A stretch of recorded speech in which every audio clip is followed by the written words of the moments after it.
Good morning, students.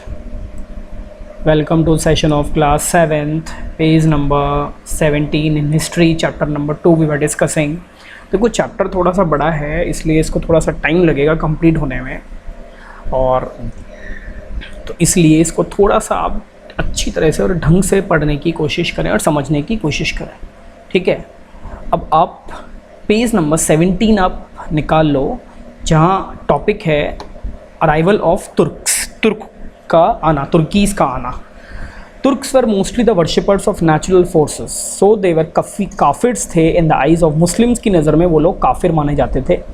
With the passage of time, समय जैसे जैसे समय गुजरा, ठीक है, मैनी तुर्क्स बिकेम मुस्लिम्स, कई सारे जो तुर्कीज़ हैं वो क्या बन गए, मुस्लिम्स बन गए। And started propagating and protecting Islam, और उन्होंने इस्लाम जो है वो फैलाना स्टार्ट कर दिया। Propagating and protecting Islam, they came into conflict with the non Muslim Turkish tribes. अब उनकी और नॉन मुस्लिम जो तुर्किश ट्राइब्स थी, जो जाति थी, उनके बीच में कॉन्फ्लिक्ट स्टार्ट हो गया, लड़ाई छिड़ गई। With the accession of Mahmud of Ghazni के आने से 999 और 1030 में न्यू चैप्टर स्टार्टेड, एक नया चैप्टर अध्याय जुड़ गया in the history of Islam. He obtained the title of sultan, उसको सुल्तान का टाइटल मिल गया। और बिटवीन AD 1026 में Mahmud of Ghazni carried out 17 raids, उसने 17 रेड्स की भारत के ऊपर, ठीक है। कॉजेज ऑफ इन्वेजन, अब ये जो इन्वेजन हुआ, जो आक्रमण हुआ, इसका क्या कारण था। Mahmud was a great military genius, बहुत बड़ा एक मिलिट्री जीनियस था। Whose aim was not to conquer India, उसका उद्देश्य भारत को जीतने का नहीं था, but to plunder its fabulous wealth, जो उसका बहुत बड़ा खजाना था उसको लूटना था। प्लंडर मतलब लूटना था महमूद का, जो उसकी इच्छा थी। Every time, her bar he plundered the temple, जब भी कभी वो आता था तो वो मंदिरों को लूटता था, सिटीज़ जो थी, शहर, उनको तबाह कर देता था। बियॉन्ड दिस, इसके अलावा he left no imprint on India's history, Bharat के इतिहास में उसका कोई भी प्रिंट, कोई भी निशान देखने को नहीं मिलता। Another object of Mahmud's Indian invasion was spread of Islam, दूसरी चीज़ ये थी कि वो महमूद था वो इस्लाम फैलाने की कोशिश कर रहा था। Mahmud carried out repeated attacks on India, बहुत सारे रिपीटेड अटैक्स उसने किए इंडिया पे, inspired by his desire to acquire prestige. In essence it can be said, ऐसा कहा जाता है that the nature of Mahmud India's invasion, जो उसका नेचर था, जो प्रभाव था महमूद का इंडिया के ऊपर आक्रमण करने का, वेर नॉट रिलीजियस, वो धार्मिक नहीं था। हिज पर्पज़ वॉज, उसका जो मेन उद्देश्य था, was to grab wealth from India, भारत से क्या लेना, खजाना लेना। To help himself establish a vast, और जो उसकी हेल्प कर सके एक बहुत बड़ा वास्ट और परमानेंट गजनवी एम्पायर, गजनी में एम्पायर ओपन करने का उसका जो उद्देश्य था। He even did not try to establish his empire in India, उसने भारत के अंदर अपना एम्पायर को ओपन करने की कोशिश भी नहीं की। Important invasions of महमूद, 1001 में महमूद इन्वेडेड पेशावर पे आक्रमण किया। An important part of Jaipal's domains, Jaipal ने एक बहुत बड़ी आर्मी भेजी। He sent a big army of 12,000 horses, 3,000 infantry and 300 elephants to face 15,000 horses को फेस करने के लिए ऑफ महमूद के। बट जयपाल वॉज डिफीटेड, लेकिन जयपाल हार गया। And was imprison along with the few of his soldiers, अपने कुछ सैनिकों के साथ उसको बंदी बना लिया गया, जेल में डाल दिया गया। In 1008 Mahmud attack the ruler of Lahore के रूलर के ऊपर उसने अटैक किया, Anandpal. At the later speech the rulers of Gwalior, जो ग्वालियर के, कलिंजर के, कनेरौज, उज्जैन, दिल्ली के रूलर्स थे, और अजमेर के, they found a military confederacy. Confederacy का मतलब होता है यूनियन ऑफ स्टेट्स, एक यूनियन बना ली उन्होंने स्टेट्स की। A severe battle took place, बहुत बड़ा युद्ध छिड़ा। Mahmud won the battle, Mahmud जो था वो युद्ध जीत गया। In 1009 Mahmud launched an attack of Nagarkot Kangra, उसने नागरकोट के अंदर एक अटैक लॉन्च किया, एक अटैक युद्ध, ठीक है, छेड़ा। ही प्लंडर्ड एनॉर्मस वेल्थ, उसने का बहुत ज़्यादा जो खजाना था उसको लूटा। फ्रॉम इट्स टेम्पल, उसके मंदिरों को लूटा। 1014 में महमूद ने थानेश्वर में अटैक कर दिया। प्लंडर्ड इट टेम्पल्स, वहाँ के मंदिरों को भी उसने लूटा। And also acquired the fort in his control, और जो फोर्ट था उसको भी उसने अपने कंट्रोल में कर लिया। इन 1018 महमूद ने मथुरा के ऊपर अटैक किया। He attacked Mathura. At that time, उस समय it was the most thickly populated, सबसे ज़्यादा पॉपुलेटेड जगह थी, सिटी थी ऑफ नॉर्थन इंडिया की। Mahmud ransack the city and after deserting,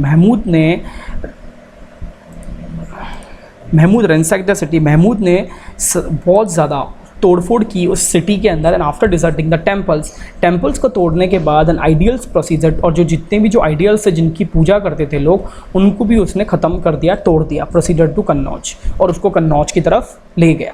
the king of Kannauj जो राजपाला था, फ्लड फ्रॉम द सिटी, वो शहर से भाग गया। On hearing of the arrival, जब उसने सुना कि महमूद आ रहा है।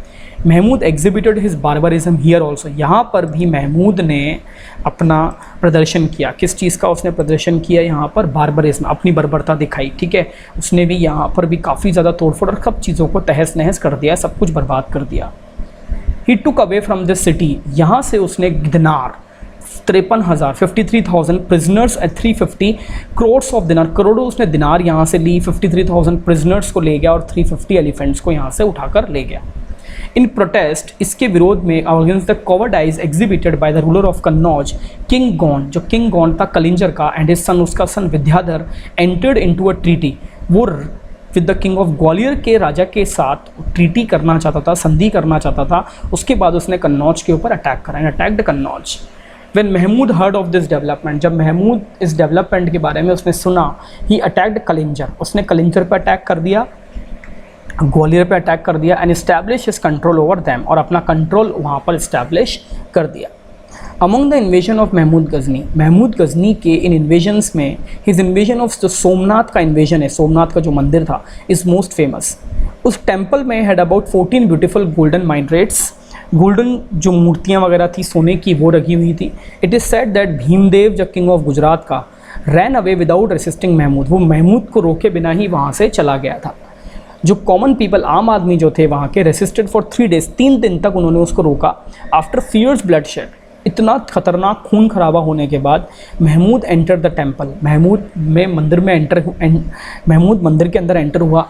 The loot of the temple yielded wealth more than, जो लूट उसने ली वहाँ से, जो लूटा टेम्पल में से, yielded wealth more then 20 lakh, 20 lakh दिनार के आसपास उसने वहाँ से लूटे। इफेक्ट क्या हुआ इस इन्वेजन का? Though Muslim empire in India was not establish, अब जो मुस्लिम एम्पायर था, साम्राज्य था, इंडिया में इस्टेब्लिश नहीं हुआ due to Mahmud India invasion, क्योंकि उसने इंडिया के ऊपर काफ़ी आक्रमण किया था। Yet it would not be improper to say, तो ये गलत नहीं होगा ये कहना that his invasion open the way for it, उसके इन्वेजन्स ने, उसके आक्रमण ने मुस्लिम्स के लिए जो जगह थी वो ओपन कर दी, जगह खोल दी वहाँ पर आने के लिए। Almost every time he left laden with gold, हर बार वो गोल्ड, सोना ले जाता, silver, diamond etcetera, with help him, जो उसकी हेल्प करता तो मेंटेन अ पावरफुल, एक बहुत अच्छी, ताकतवर और लार्ज आर्मी को खड़ा करने के लिए, standing army, casting that impression on India however ill. महमूद का जो इन्वेजन था, जो आक्रमण था, in definitely led to spread of Islam, जिससे पंजाब के अंदर इस्लाम आ गया, मुल्तान आ गया, मुल्तान के अंदर in few other areas of India, वहाँ पर इस्लाम की प्रदर्शन जो है, इस्लाम स्थापित हुआ। बिकॉज ऑफ 17 इन्वेजन, 17 बार जो आक्रमण महमूद ने किया, जिसमें मैनी टेम्पल्स, कुछ idols, artistic pieces, cities were destroyed, सब चीज़ को उसने डिस्ट्रॉय कर दिया। He destroyed prosperous cities like that of, उसने बहुत अच्छी सिटीज़ जो बहुत ही ज़्यादा फेमस थी और काफ़ी ज़्यादा वेल्थ थी, पैसा काफ़ी था सिटीज़ के पास, जो थी नागरकोट, मथुरा, कन्नौज और Somnath. Mahmud took with his many artisans, Mahmud ने अपने साथ कई आर्टिस्ट को भी ले गया। थो देयर क्रिएशंस, उनकी क्रिएशंस के साथ साथ they not only gave prestige to Mahmud की इसके लिए शान भी काफ़ी महमूद की आगे बढ़ी, बट ऑल्सो एनरिच, और इसके अलावा सेंट्रल एशिया जो था वहाँ पर भी भारत का कल्चर जो है वो स्थापित हो गया। Mahmud carried on destruction in India, Mahmud ने जारी रखा इंडिया को, भारत को तबाह करना, लूट पाट करना, बट कंस्ट्रक्ट मेनी ब्यूटीफुल मॉस्क्यूज, लेकिन उसने कई सारे मॉस्क भी बनाए, सुंदर सुंदर मकबरे बनाए, बिल्डिंग्स भी बनाई इंडिया के अंदर। द मॉस्क ही कंस्ट्रक्टेड, जो मॉस्क उसने बनाया था गजनी के अंदर, इस कॉल्ड दूवी दुल्हन, उसका नाम था दूवी दुल्हन celestial bride. He also built a museum, उसने एक म्यूजियम भी बनाया जिसका नाम था बंदी ई सुल्तान, एंड ए लाइब्रेरी, और एक लाइब्रेरी भी बनाई। Mahmud was a great lover of knowledge, Mahmud used to be a great lover of knowledge and a patron of scholars and poets, उसको स्कॉलर्स के बारे में पढ़ना और पोइट्स के बारे में पढ़ना काफ़ी अच्छा लगता था। There were many scholars in his court, उसके कोर्ट के अंदर काफ़ी सारे स्कॉलर्स हुआ करते थे। Chief among them were historian Alberuni, poet था फिरदौसी, हिस्टोरियन था उतबी एंड फिलोसोफर था फरीकी। अंडर हिज पैट्रोनेज, उनके शासन के अंदर अलबर्नी ने रोट हिज तहकीक हिंद नामक एक ग्रंथ लिखा और अलकुनल नसूदी नामक लिखा। फिरदौसी कंपोज्ड, और फिरदौसी ने शाहनामा कंपोज किया। Mahmud is given a place of importance as an empire builder in India. Mahmud को काफ़ी ज़्यादा इंपॉर्टेंस यहाँ पर दी गई है कि वो एक बिल्डर था, इंडिया के अंदर एम्पायर बिल्डर था।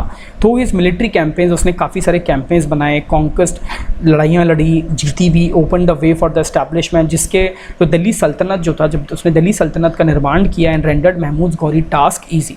रियलिटी में Mahmud was a man, not a man of creative. Mahmud के अंदर कोई क्रिएटिव एबिलिटी नहीं थी, nor was he far sighted statesman, और ना ही वो बहुत बड़ी दूरदृष्टि रखने वाला एक इंसान था, एक इम्पोर्टेंट पॉलिटिशियन था। ही मेड नो एफर्ट इधर टू एस्टैब्लिश, उसने कोई प्रयास नहीं किया कि एक परमानेंट एम्पायर बनाया जाए इंडिया में अंदर, और टू कंसोलिडेट या एक स्ट्रॉन्ग एम्पायर बनाया जाए। He never made arrangements for conquered areas, जो कनकर्ड एरियाज थे, जो जीते हुए एरियाज थे, उसको लेकर उसने कोई अरेंजमेंट्स नहीं बनाए। Nor did he annex them to Ghaznavi empire, और ना ही उसने उनको गजनवी एम्पायर के अंदर मिलाया। Mahmud was a great conqueror, Mahmud एक बहुत बड़ा विजेता रहा, कमांडर रहा, पैट्रन ऑफ आर्ट, जिसको आर्ट्स काफ़ी ज़्यादा पसंद थी, लिटरेचर काफ़ी ज़्यादा पसंद था, एंड जस्टिस लविंग मोनार्क, और न्याय भी पसंद था, लेकिन मोनार्की यूज़ करते हुए, राजतंत्र की पालना करते हुए। So guys, it's enough for today, will meet tomorrow, till then thank you and bye.